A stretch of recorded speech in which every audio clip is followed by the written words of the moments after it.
Hi, my name is Austin Parks. I'm here with Fowzi, El-Raheb, and Martin Munoz, and we decided to do our presentation on Robert Longo on a piece called Untitled, Ferguson Police, August 13th, 2014. So for our site visit, we decided to visit The Broad in Los Angeles, California, home to quite a few pieces of art, laid out very, very cleanly and organized. But as we were passing these installations, we stumbled upon a piece of art called Untitled by Robert Longo. And this piece is very, very visceral as you walk by. It's very contrasting with the white kind of almost institutional aspect of the museum. White walls, gray floor, this charcoal piece really caught our eye, and we decided to stop and kind of investigate it. Now, the piece is actually charcoal set against a white background. The actual composition of it is very vibrant while still being muted at the same time. It's a dark piece of work, and that's contrasting with the vibrant kind of atmosphere and the white background that the museum actually has.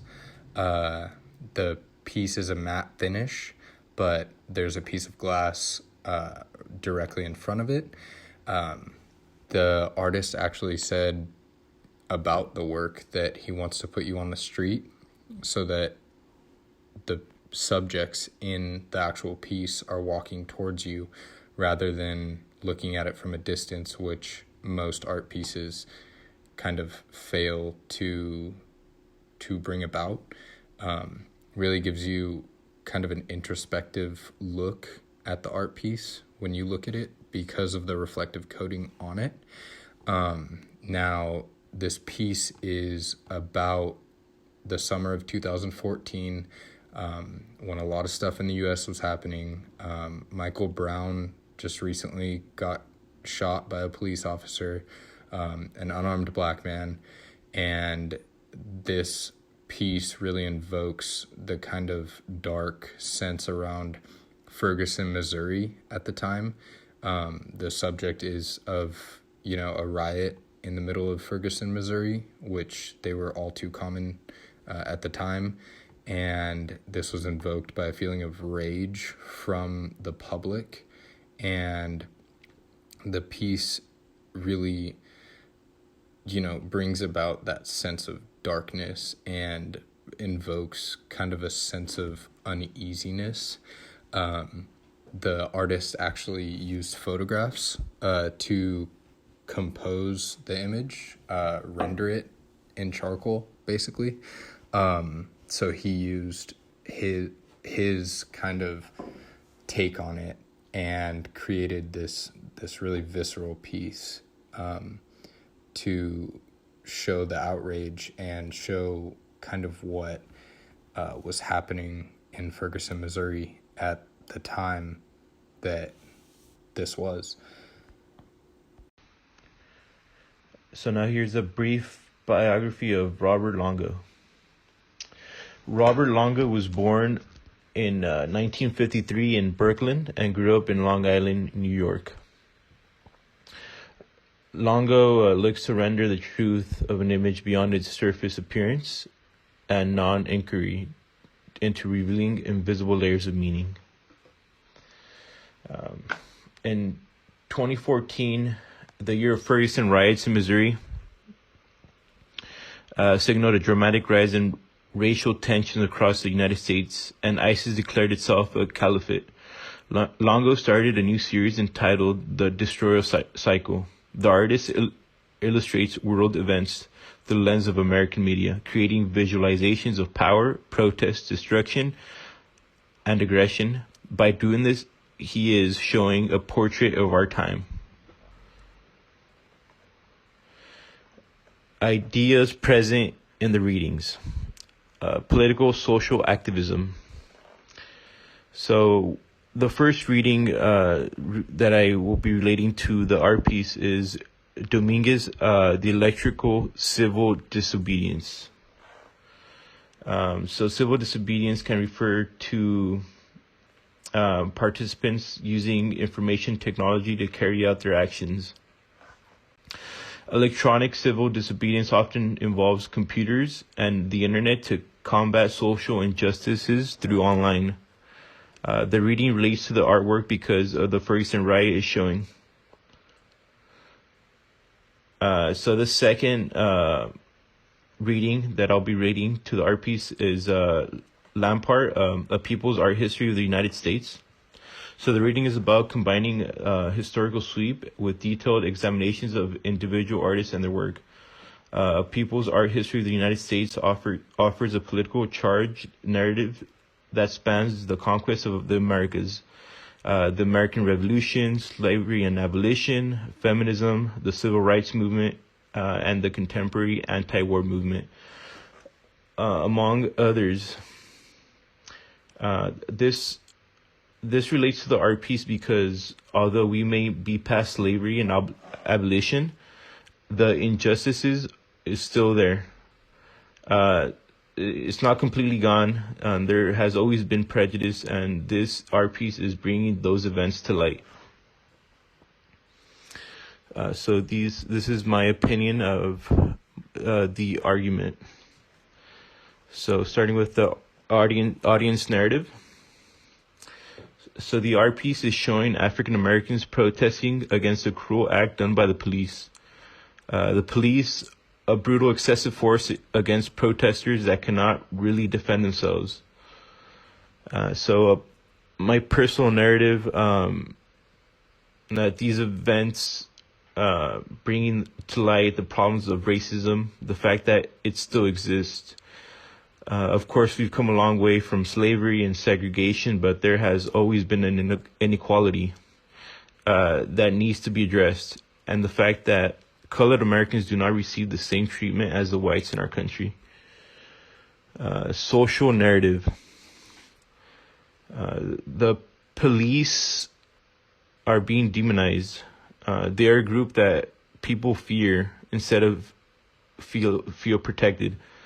The fact that minorities in certain communities do not feel safe with police because they are being targeted by police. The artist did a great job by bringing this injustice to light. He has given the victims a voice with the platform of an art piece. All right, so here's my take on this piece of art. Now, the audience narrative would tell you that it's got black figures, depicts social distancing, really shows intimidating police. If you can kind of view it up close, the police don't have faces. They're very muted, but still very dark figures, contrasting to the light being brought about from the back.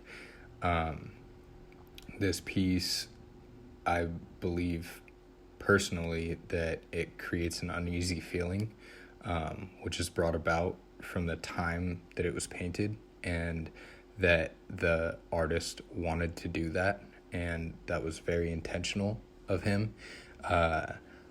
It almost shows as if it's post-apocalyptic in nature. You can really see the can of tear gas flying. You can see the dark streets. You can see the bright lights being behind, the shadows and the figures.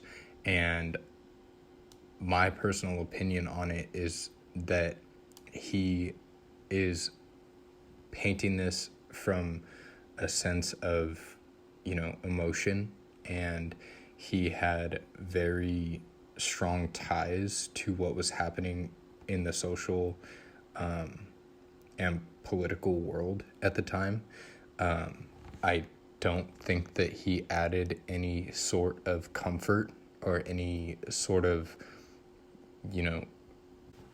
or ease to anybody at that time when all they felt was uneasy and all they felt was a distancing of citizens to police. I think that he, coming from a place of emotion and really lending that into the art, helped create this piece. But I believe that he's just adding to the social narrative of the disassociation of police to citizens and painting them out to be the bad guy, which in this case they might have been. But is he helping the social aspect of the world at this time? No. Do I believe that this piece was needed in the world at the time? Yes. I believe that he's demonizing police almost in this piece as showing them as these dark, demonic figures, and it might have been the reality at the time, but I think that coming from a place of emotion, I think that he further widened that gap between the social norm of, police guarding people and what is happening at the time of demonizing the police. He did not lend to bridging that gap. He created almost a void in that by people looking at this and seeing the police being portrayed in that way.